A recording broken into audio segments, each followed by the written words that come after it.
service qui est dédié dans le diagnostic moléculaire de la Mpox.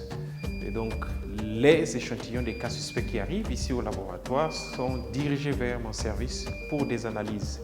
Et ceci, depuis la déclaration officielle de l'épidémie en 2024, a été un défi parce que de temps à autre, on était confronté à la disponibilité à la fois des appareils pour booster les capacités diagnostiques, mais surtout des réactifs et consommables. Et donc, c'est avec joie qu'on avait accueilli l'appui du CDC Atlanta qui s'est fait matérialiser donc, avec l'intervention, la grande contribution de AFNET qui visait principalement à renforcer le volet laboratoire. Et donc ici, nous allons voir un peu quelques appareils à la fois reçus, mais surtout les réactifs et consommables, comme je vous avais dit, qui posaient un défi. Et donc, dans ce projet, le Laboratoire national de santé publique donc, a pu recevoir cet appareil qui est un thermocycleur de nouvelle génération. Et donc, c'est un appareil qui sert à la fois au diagnostic moléculaire en utilisant donc, les tests de PCR en temps réel, mais aussi donc, du séquençage qui permet d'aller voir dans les profondeurs, notamment qu'on appelle le CLAD. Est-ce qu'il s'agit du CLAD 1A, 1B ou 2B, comme on le détecte couramment. Et à côté de cela, nous avons un autre dispositif ici que nous trouvons, c'est le système GeneXpert. Et donc nous avons un système ici à 16 modules qui nous permet de faire un diagnostic rapide aussi de la Mpox.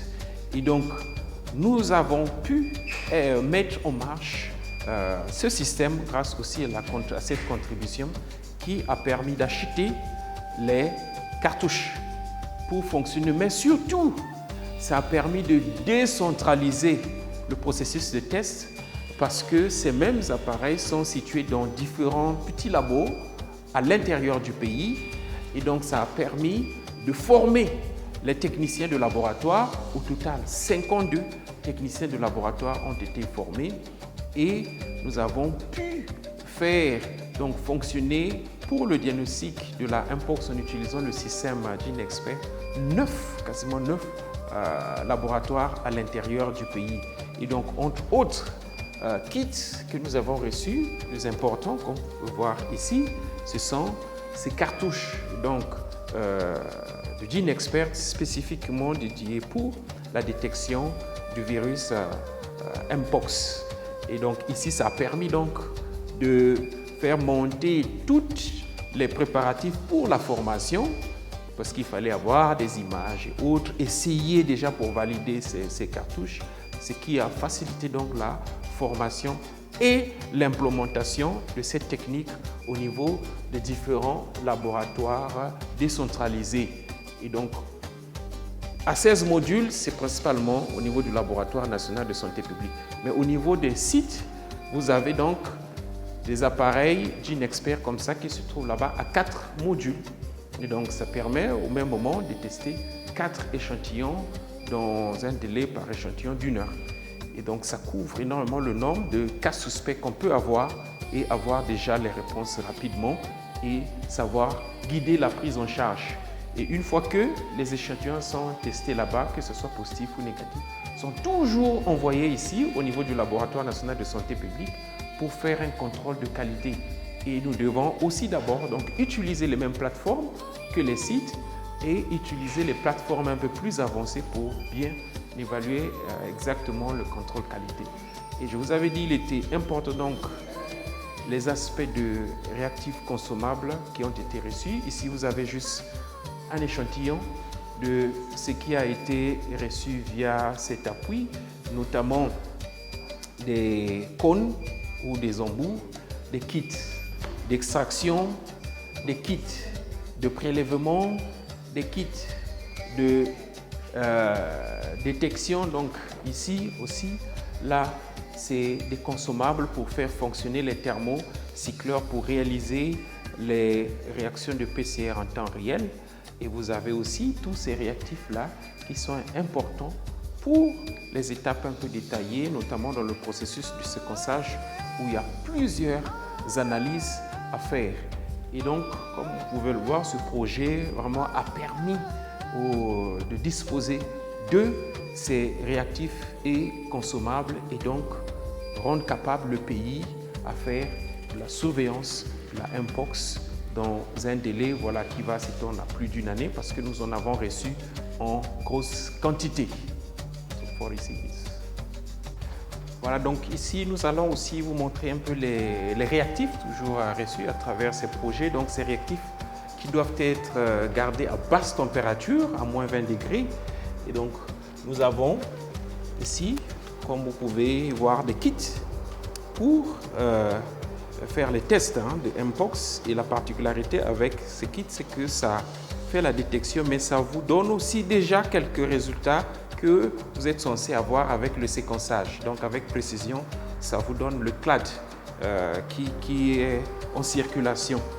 Et nous avons aussi donc ces kits qui permettent de faire les réactions de PCR en temps réel et donc ceci qui donne la capacité donc au laboratoire national qui est le laboratoire de référence de faire vraiment des tests à grande échelle.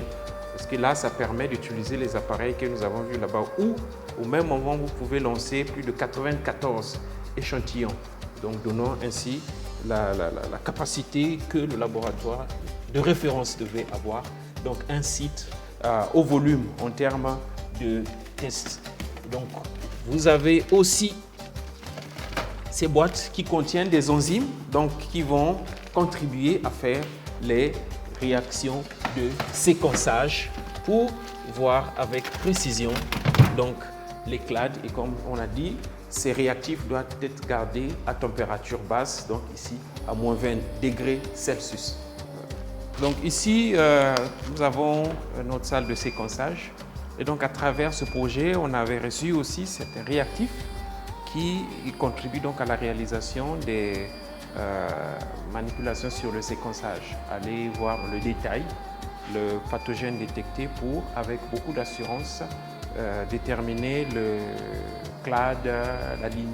Vous pouvez voir, ce dispositif a besoin vraiment d'utiliser des réactifs très coûteux.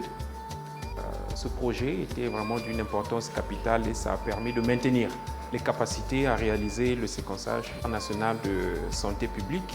Où ici c'est vraiment côté laboratoire, mais il y a une bonne partie du séquençage qui est liée aux analyses bioinformatiques. Et donc, les analyses bioinformatiques, par exemple, il y avait besoin de l'Internet, y compris le séquençage. Tout ceci fonctionne avec une connexion permanente, Internet à haut débit. Et donc, à travers ce projet, on a eu un appui de subvention d'une année de connexion Internet. Et donc, ce qui fait qu'on peut avec beaucoup d'utiliser pour analyser au même moment 94 échantillons. Et donc, c'est à travers cet appareil-là